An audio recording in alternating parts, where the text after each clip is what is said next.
මලෙක මොල කැටි සුමුදු පැති මත ලියූ සෙනෙහස රිදුම් දෙන සද පලාගෙන නෙත් පියන් නොදැනීම කඳුල වැටුණා අහිංසක ලෙස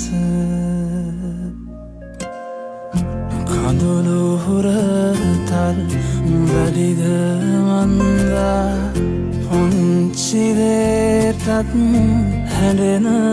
හින්දා ඊන කවදත් නැකෙන හින්දා හදේ ගැඹුරුම තැනෙකරන්දා කඳුළු දුක රහසේම